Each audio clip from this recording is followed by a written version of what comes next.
ನನ್ನೊಡನೆ ಯೆಹೋವನನ್ನು ಕೊಂಡಾಡಿರಿ, ನಾವು ಒಟ್ಟಾಗಿ ಆತನ ಹೆಸರನ್ನು ಘನಪಡಿಸೋಣ. ಗುರುವಾರ 30 ಜನವರಿ 2025 ಇಸ್ವಿ. ಈ ದಿನದ ವಾಕ್ಯ ಧ್ಯಾನಕ್ಕಾಗಿ ನಾವು ಆರಿಸಿಕೊಂಡಿರುವಂತಹ ವೇದ ಭಾಗವು ಕೀರ್ತನೆಗಳ ಸಂಗ್ರಹ 125ನೇ ಕೀರ್ತನೆಯ 2ನೇ ವಚನ.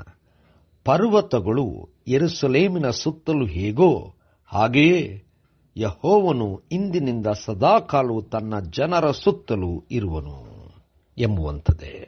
ಕರ್ತನಲ್ಲಿ ಪ್ರೀತಿಯುಳ್ಳ ದೇವಜನರೇ, ಶುಭೋದಯ.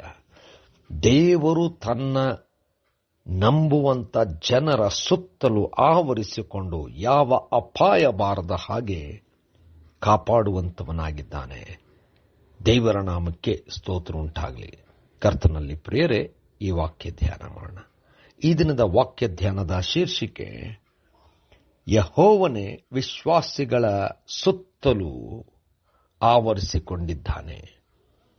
ಕರ್ತನಲ್ಲಿ ಪ್ರಿಯರೇ, ಕೀರ್ತನೆಗಾರನು ಈ ಒಂದು ಕೀರ್ತನೆಯಲ್ಲಿ ದೇವರ ಮೇಲೆ ವಿಶ್ವಾಸ ಇಟ್ಟಂಥವರನ್ನು ದೇವರು ಯಾವ ರೀತಿಯಲ್ಲಿ ಕಾಪಾಡುತ್ತಾನೆ ಎಂಬುದಾಗಿ ವರ್ಣಿಸುವಂಥವನಾಗಿದ್ದಾನೆ. ಖಂಡಿತವಾಗಿಯೂ ಮನುಷ್ಯರಾದಂಥವರು ತಮ್ಮದೇ ಆದಂಥ ಸುರಕ್ಷಿತವಾದಂಥ ಸ್ಥಳದಲ್ಲಿ ಅಥವಾ ಸುರಕ್ಷಿತವಾಗಿ ಇರಲಿಕ್ಕೆ ಸಾಧ್ಯವೇ ಇಲ್ಲ. ಹಲವಾರು ರೀತಿಯಾದಂಥ ಅಪಾಯಗಳು ಸುತ್ತಲೂ ಬರುವಂಥದ್ದು, ಇರುವಂಥದ್ದು ಖಂಡಿತವಾಗಿರುವಂಥದ್ದು.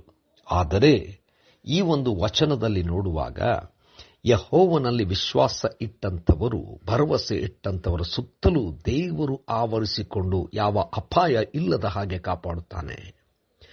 ಕರ್ತನಲ್ಲಿ ಪ್ರಿಯರೇ, ಪರ್ವತಗಳು ಯೆರೂಸಲೇಮನ್ನು ಕಾಪಾಡುವ ಹಾಗೆ ಅಂದರೆ, ಆಗಿನ ಕಾಲದಲ್ಲಿ ಅಪಾಯವು ಬರುವಾಗ ಪರ್ವತಗಳು ಇದ್ದ ಕಾರಣ ಅಪಾಯ ಸುಲಭವಾಗಿ ಬರಲಿಕ್ಕೆ ಸಾಧ್ಯವಿಲ್ಲ. ಮತ್ತು ಆ ಪರ್ವತಗಳ ಮೇಲೆ ನಿಂತು ಯಾವ ಅಪಾಯ ಬರುತ್ತದೆ ಎಂಬುದಾಗಿ ಕೂಡ ನೋಡುವಂಥ ಪರಿಸ್ಥಿತಿ ಇತ್ತು.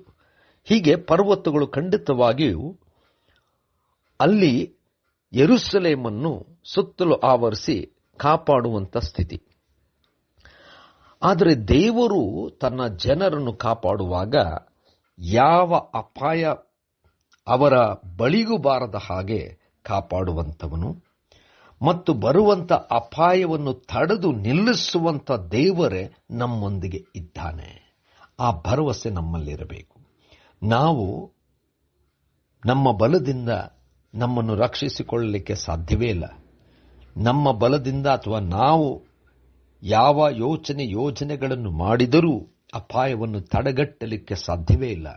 ಆದರೆ ದೇವರೇ ನಮ್ಮ ಸುತ್ತಲೂ ಆವರಿಸಿಕೊಂಡಾಗ ಯಾವ ಅಪಾಯ ನಮ್ಮನ್ನು ತಟ್ಟದು, ಯಾವ ರೀತಿಯಾದಂಥ ಪರಿಸ್ಥಿತಿ ನಮ್ಮನ್ನು ಕದಲಿಸದು. ಯಾಕಂದರೆ ದೇವರು ತಾನೇ ನಮ್ಮ ಸುತ್ತಲೂ ಆವರಿಸಿಕೊಂಡಿದ್ದಾನೆ. ನಂಬುತ್ತಾ, ದೇವರಲ್ಲಿ ನಿರೀಕ್ಷಿಸುತ್ತಾ ಸಂತೋಷವಾಗಿ ದೇವರನ್ನು ಕೊಂಡಾಡೋಣ. ಕರ್ತನೇ, ದಯಮಯ ಸ್ವಾಮಿ, ನಮ್ಮನ್ನು ಕಾಪಾಡುವವನೇ, ಕಾಪಾಡಿದಾತನೇ, ಸ್ತೋತ್ರ. ಮುಂದೆಯೂ ಕಾಪಾಡುತ್ತಾ ನಡೆಸು. ಯೇಸುವಿಗಾಗಿ ಪ್ರಾರ್ಥನೆ ದೀನತೆಯಿಂದ ಬೇಡಿದೆವು ತಂದೆಯೇ, ಆಮೆನ್.